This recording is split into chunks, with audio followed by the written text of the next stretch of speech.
Chapter 51 Spacewalkers. Place the IFF tags on your right upper arm and make sure the strap is undone so it shows, Trig ordered. Team leaders, you are going to be taking accountability of your men after every engagement. I want constant radio communication. Trig and the R4 mercenaries were aboard the starship Eventide Volunteer, where preparations for the final battle were well underway. On the bridge, Hannakon was sharing his knowledge of the vessel, the type of knowledge only the ship's architect would have. To take the Kaldorix, your boarding team must secure 5 crucial hardpoints as quickly as possible. The bridge, the auxiliary bridge, the engine room, life support, and the antimatter power plant.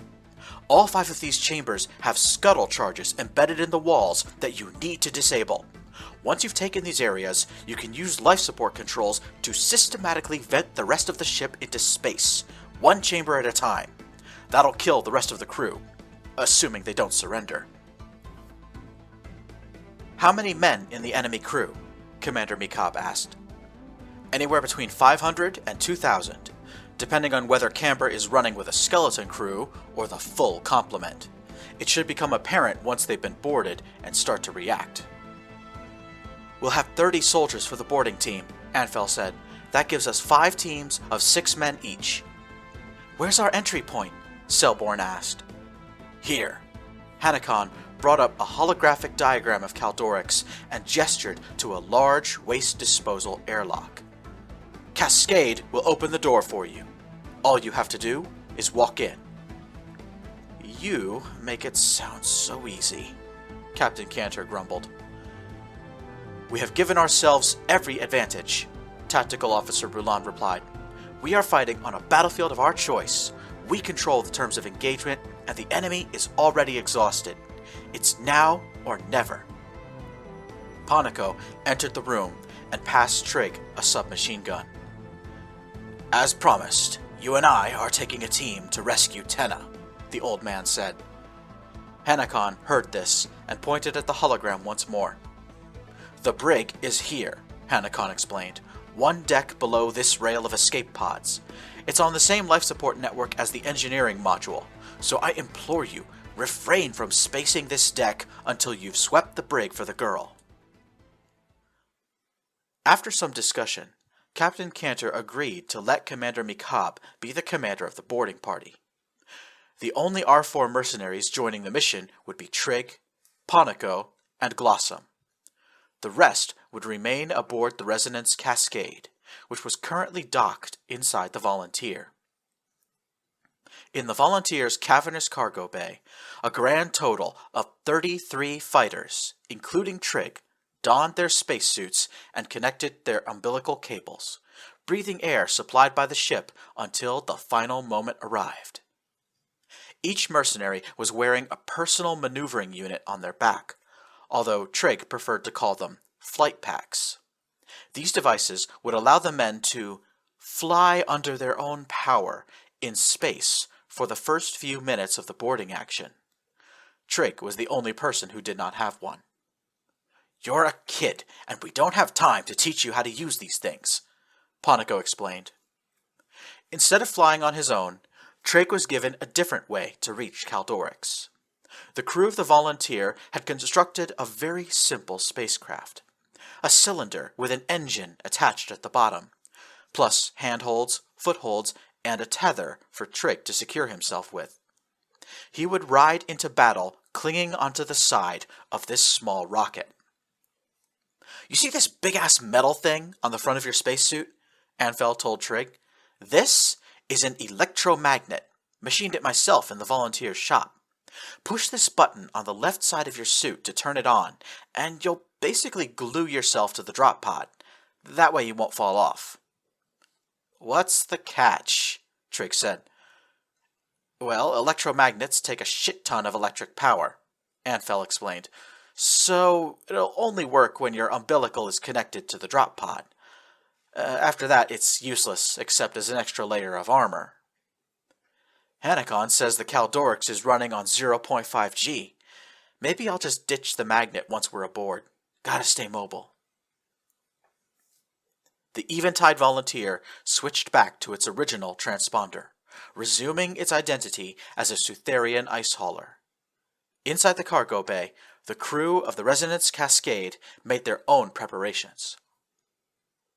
"Everyone got their spacesuits on?" Captain Cantor called from the bridge. Anfel, Bronley, Selborn, Rulan, Appia, and Kara answered in the affirmative. "Good copy. I am now depressurizing the ship," Cantor reported. "Oh, I hate this part," Selborn complained. "We've got to do it," Bronley reassured her. "They're going to be poking holes in us." "Yeah, sure," Selborn remarked, "but this feels like we're consenting to it." "Resonance Cascade, this is Eventide Volunteer," Hanakon's voice called over the net. "Everything is in position. We are ready to begin." Captain Cantor keyed the button on another radio channel. "Commander Mikab, Mission Specialist Shepminter, this is Resonance Cascade. Are we go for assault?" "Go," Commander Mikab answered. "Let's do this," Trig responded. "Eventide Volunteer, this is Resonance Cascade," Cantor said. "Make us look like something that got dropped." The Eventide Volunteer burned her thrusters, setting a final intercept course for the Caldorix. At the same moment, Resonance Cascade was pushed unceremoniously out of the cavernous cargo bay.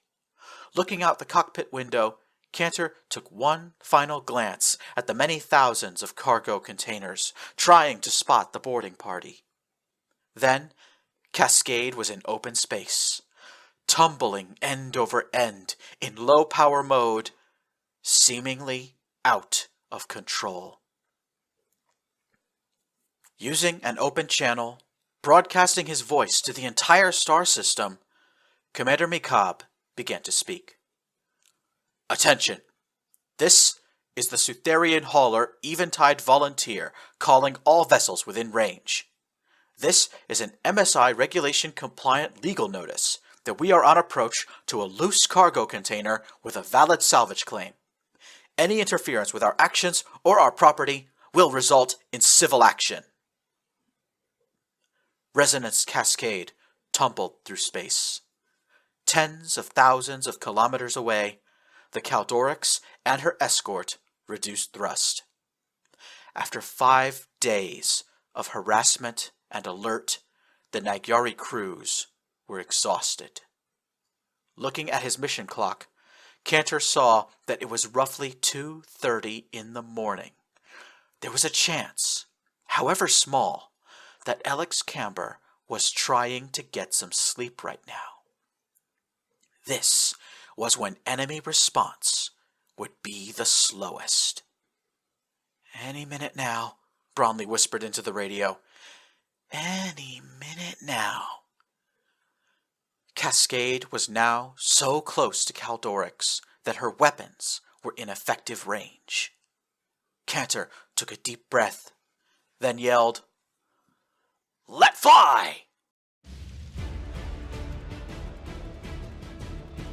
Resonance Cascade activated her engines, began to thrust, and target-locked the escort ship. At once, the enemy fired torpedoes. "They're going for the Volunteer!" Selborn shrieked. Resonance Cascade turned her electronic warfare turret against the incoming torpedoes and fired a pulse of ECM radiation. One of the enemy torpedoes prematurely detonated its neutron warhead. The nuclear explosion disabled the remaining torpedoes, causing them to veer harmlessly off course.